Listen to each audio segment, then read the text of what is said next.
यार हादी, तुम्हें पता है आज हम कितने दिनों बाद चाय की इल्म में बैठे हैं? हैं चाय की इल्म? ये क्या बोली जा रहे हो? इल्म की चाय भाई? ओ हाँ यार, जो भी है, मैं सोच रहा था कि भूख बहुत लग रही है तो चाय पीने के बाद पूजा पेट के लिए चलते हैं। पूजा पेट? ये तुम्हें आज हो क्या गया है?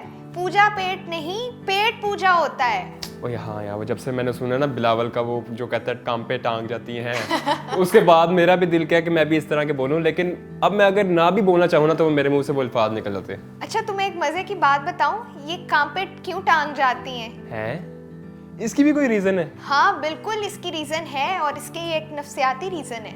ये पटांग ऊट जैसी बातें ना करो, मुझे सीधी सी बात हो, क्या बात है? अरे पटांग ऊट नहीं, ऊट पटांग होता है। ओ यार वही ना, मैंने तुम्हें कहा है ना कि मैं ना भी बोलना चाहूँ तो वो खुद ही अल्फाज में उल्टा निकल आता है मुंह से, नहीं पता लगता।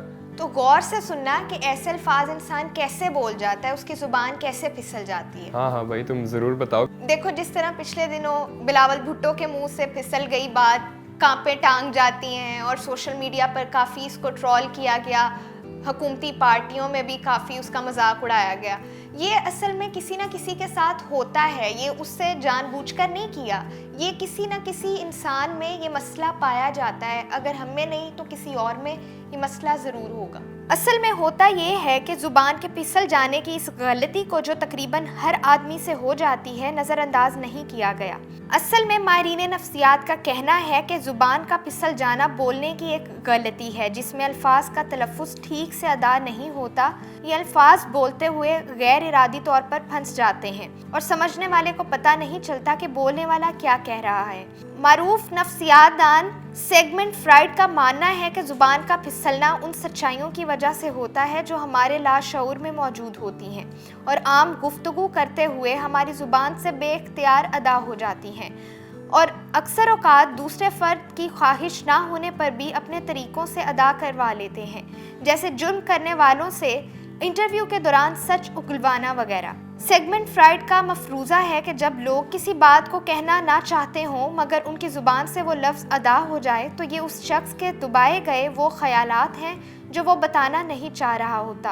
और ज़ुबान किस तरीके से फिसल जाने को फ्रूडियन स्लिप या पैराप्रेक्सिस कहा जाता है। सिगमंड फ्राइड का ये तज्जिया बोलने की चंद गलतियों की ही निशानदेही करता है और आज नफ्सियातदान इस तज्जिए को पुराना तज्जिया गर्दानते हैं। प्रोफेसर ग्रेडेल, जो लसानियात और नफ्सियात के माहिर हैं, कि जदीद रिसर्च के मुताबिक ज़ुबान का फिसलना जाहिर करता है कि बोलने वाला जिस ज़ुबान में गुफ्तगू कर रहा है वो उसका कितना माहिर है। माहिरीन के मुताबिक ज़ुबान के फिसलने की 3 इकसाम हैं। और वो कौन सी हैं?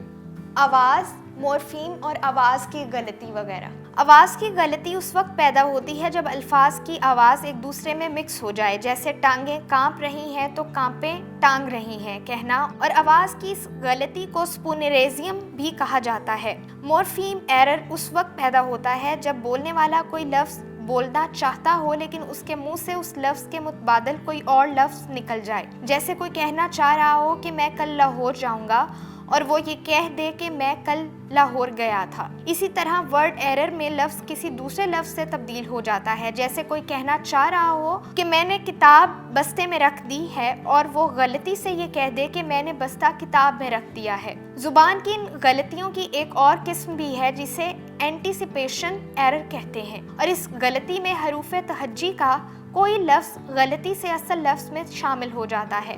मिसाल के तौर पर कोई रीडिंग लिस्ट कहना चाह रहा है लेकिन कह ये दे लीडिंग लिस्ट। यहाँ ये बात अच्छे इखलाक के लिए ज़रूरी याद रखनी चाहिए कि ज़ुबान किसी की भी फिसल सकती है और अच्छे इखलाक के लिए ज़रूरी है कि उस बात को इतना ना उछाला जाए कि दूसरा शख्स अपनी तौहीन महसूस करे। यार ये तो वही बात हो गई जो बचपन में सुनते थे कि सच्ची बात मुंह पे आ ही जाती है। हाँ बिल्कुल।